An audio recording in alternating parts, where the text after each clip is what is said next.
Assalamualaikum warahmatullahi wabarakatuh. Pada kesempatan kali ini, saya akan menyampaikan materi tentang perkembangan iptek di era kemerdekaan Indonesia.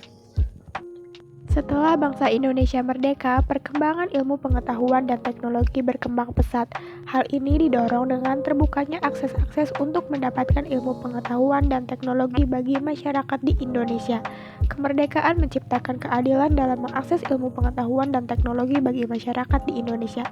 Anak-anak bangsa mempelajari sedikit demi sedikit iptek di sekolah-sekolah yang sudah dibuka untuk semua kalangan.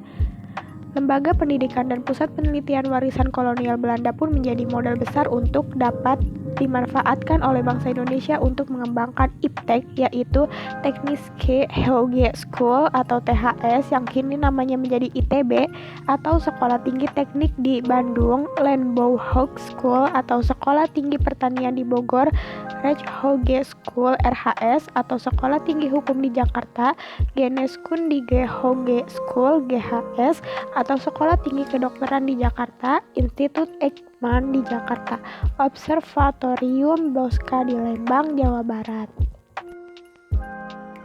Sejarah perkembangan iptek di Indonesia setelah merdeka terbagi menjadi dua dekade. Dekade pertama terjadi pada tahun 1945 sampai 1960. Bangsa Indonesia mulai mengerti arti teknologi produksi walaupun masih dalam tingkat pasif dan penuh ketergantungan pada pihak luar negeri. Hasil dari pengenalan iptek untuk pertama kali yaitu pembangunan pabrik semen di Gresik, pabrik kertas di Magelang, pabrik gelas dan kosmetik di Surabaya. Dekade kedua yaitu pada tahun 1976 dengan mendirikan pabrik pesawat terbang di Bandung yang diberi nama Industri Pesawat Terbang Nurtanio atau IPTN. Industri Dirgantara Nasional.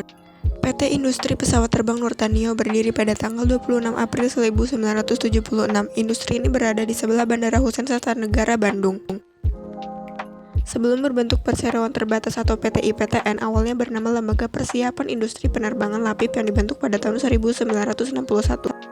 Menginjak tahun 1966, nama Lapip diubah menjadi Lipnur atau Lembaga Industri Penerbangan Nurtanio untuk menghormati Nurtanio yang gugur ketika uji terbang di Bandung.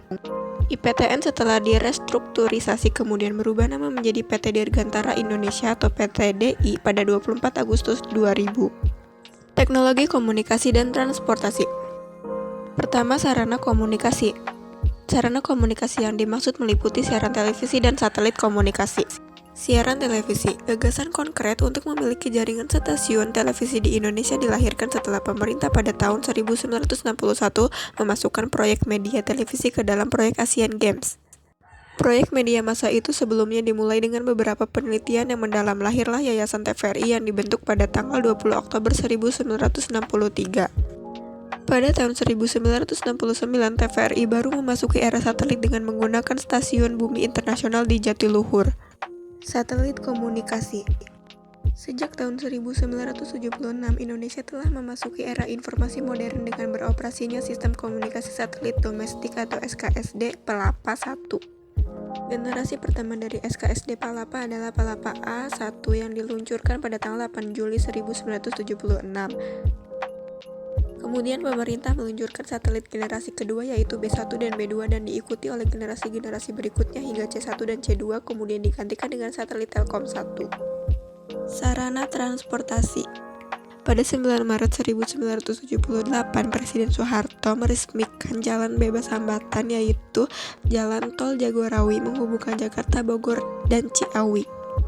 Teknologi yang diaplikasikan dalam pembangunan jalan tol di Indonesia meliputi sostro, bahu, dan cakar ayam. Adapun dampak dari perkembangan iptek, baik itu dampak positif ataupun dampak negatif. Berikut adalah dampak positif dari perkembangan iptek. Yang pertama, memberikan berbagai kemudahan. Perkembangan iptek mampu membantu manusia dalam beraktivitas. Kegiatan pertanian yang dahulunya membajak sawah dengan menggunakan alat tradisional kini sudah menggunakan peralatan mesin sehingga aktivitas penanaman dapat dilakukan lebih cepat dan tidak memakan banyak waktu.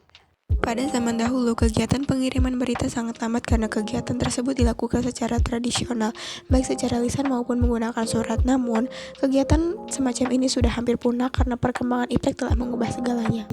Yang ketiga, bertambahnya pengetahuan dan wawasan. Komputer dahulu termasuk jenis peralatan yang sangat canggih, hanya orang-orang tertentu yang mampu membelinya, apalagi menggunakannya. Namun seiring perkembangan iptek, peralatan elektronik seperti kompor, internet, dan handphone sudah menjadi benda yang menjamur. Tidak hanya orang-orang tertentu yang mampu menggunakannya, bahkan anak-anak di bawah umur pun dapat menggunakannya. Adapun dampak negatif dari perkembangan iptek, yang pertama, mempengaruhi pola berpikir. Mudahnya mengakses berbagai informasi tanpa ada seleksi dapat mempengaruhi pola berpikir orang tua dan anak-anak. Terlebih lagi setiap harinya masyarakat kita disajikan dengan berbagai siaran yang kurang bermanfaat dari berbagai media elektronik. Yang kedua, hilangnya budaya tradisional. Dengan berdirinya berbagai gedung mewah seperti mal, perhotelan, dan lainnya mengakibatkan hilangnya budaya tradisional seperti kegiatan dalam perdagangan yang dahulunya lebih dikenal sebagai pasar tradisional, kini berubah menjadi pasar modern. Begitu juga terhadap pergaulan anak-anak dan remaja yang sekarang sudah mengarah kepada pergaulan bebas. Yang terakhir adalah banyak menimbulkan berbagai kerusakan. Sekian materi yang dapat saya sampaikan. Mohon maaf apabila masih banyak kekurangan dan kesalahan, mohon dimaklum. Wassalamualaikum warahmatullahi wabarakatuh.